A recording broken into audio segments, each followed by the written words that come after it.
Hello, students. We are in week 5 now, officially starting this morning, and I wanted to, in addition to what is here, first apologize for how I had to record this lecture today.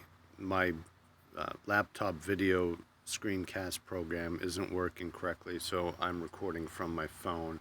So what you're seeing here is the Canvas app for instructors. So in week 5, we have service project details that I posted yesterday. The readings for the week 5, which are chapter 7, So What, Who Cares, from the textbook, and then Joseph Stiglitz, A Tax System Stacked Against the 99%. You'll note also that there is a TEDx talk by Joseph Stiglitz in here as well. I would highly recommend viewing that either before or during. Begin the reading, stop reading, and then watch the TEDx, or before or after, whatever your preference is, but definitely watch that TEDx talk in addition to the reading for this week. And by the way, this reading by Stiglitz is the final official reading for the course. We're going to do some work with the mercy values, but from the textbook, that last section, the readings, this will be the last one, and this is what your third writing assignment will be based on. So just to keep that in mind. So what I wanted to kind of do is just go over for a little bit some of the, extract some of the important information from chapter 7. Chapter 7 is all about the so what, who cares. Remember, you have lecture points that are here as well. This is really trying to help us, instead of just laying out points or arguments without any kind of framework or basis, or telling our readers why it's important. So the so what, who cares? So what? Why are you telling me this? Who cares about this?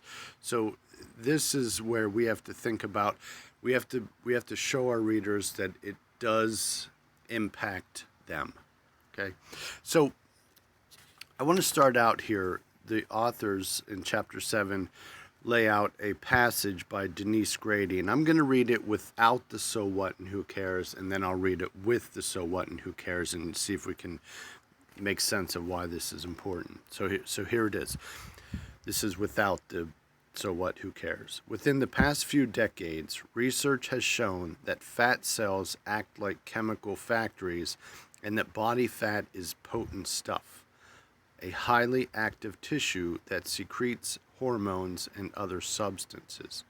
In recent years, biologists have begun calling fat an endocrine organ, comparing it to glands like the thyroid and pituitary, which also release hormones straight into the bloodstream.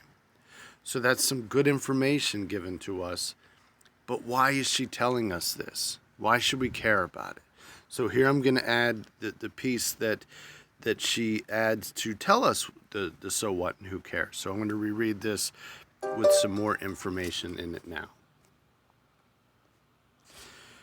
Scientists used to think body fat and the cells it was made of were pretty much inert, just an oily storage compartment. But within the past decade, research has shown that fat cells act like chemical factories and that body fat is potent stuff, a highly active tissue that secretes hormones and other substances with profound and sometimes harmful effects. In recent years, biologists have begun calling fat an endocrine organ, comparing it to glands like the thyroid and pituitary, which also release hormones straight into the bloodstream. So there are some cases just sentences with a few words added, such as with profound and sometimes harmful effects. So why should we care about it? Because it can be harmful to us. Okay, so that's the framework for this chapter 7, and it really explains the importance of addressing the so what and who cares questions when making an argument, and it really offers specific strategies and templates for doing so. Your papers will become stronger once you begin to address these questions, as doing so shows that their arguments are parts of a larger conversation and that what they are saying, what you are saying, matters. Okay. So the authors urge you to consider who has a stake in an argument, so that who cares, as well as the larger consequences of the argument, what they are, that kind of so what. So although the who cares or so what statements work in many different parts of your papers, you will struggle with introductions and conclusions and might find it helpful to address these questions there. So that's the recommendation from the authors. That's what I'm recommending, that you address those questions in the introduction and or the conclusion. Okay. All right, so that is all I'm going to say for that one. Remember, read chapter 7, look at the lecture notes that are in here for week 5, lecture points for week 5. I do want to jump to and just briefly talk about Joseph Stiglitz. Stiglitz begins his essay with a quote by Leona Helmsley, who was a hotel chain executive that was convicted of federal tax evasion back in the late 80s, 1989, and was notorious for, among other things, reportedly having said that only the little people pay taxes. Okay. This is quite profound if you think about it. Well, nobody likes paying taxes. Most of us acknowledge their necessity, but their distribution is unfair. It is true that the richest taxpayers pay more in total tax, but the percentage of the income they pay is much lower than more ordinary high earners. So, for instance, most of us pay, somewhere in the average of 25 to 30% of our wages in some sort of tax. And then in addition to that, we're taxed on goods that we buy. What the claims are here is that the richest of the rich are not paying 30% of their income. And the argument on their end is that that would be a ridiculously high amount of money to pay in taxes. So what do you think? Keep that in mind as you're reading through this. But during World War II, the highest earners paid 94% in tax, and the rate has dropped to, the authors claimed, to be 39.6%. Since then, the top 1% of earners pays 20% of all U.S.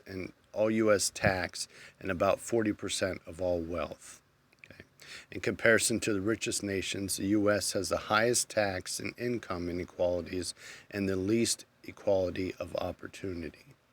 Among the problems is the highest earning multinational corporations and individuals keeping their wealth out of the U.S. and international tax shelters. Tools like capital gains, free tax inheritance, and carried interest are special provisions that save tax for people rich enough to take advantage of them. So reforming the U.S. tax system can ease with wealth inequality and spur sluggish growth. This is what the author's arguing, proven with both factual evidence and common sense. Stiglitz then argues that fair taxes will also lead to greater trust of government. So keep these points in mind. Again, watch the Stiglitz TEDx talk. I think it's a very good background and foundation for his work. Read this, and then I would say we're going to reread it and revisit again next week. But make sure that you also complete the discussions this week. So there are 2 discussions in here. Week 1 discussion. Following reading chapter 7 in your textbook, explain the significance of Graf, Birkenstein, and Durst's use of the Grady example, which can be found on pages 96 and 97.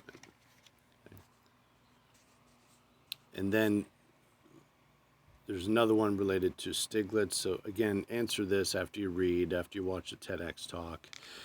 The final paragraph of Joseph Stiglitz, A Tax System Stacked Against the 99%, pages 286 to 94, offers a so what statement explaining why the author believes his argument matters. And a few sentences respond to this point by either agreeing, disagreeing, or both. Okay, that is all I have. thank you for listening. I hope you have a great week. Please reach out to me if you have any questions.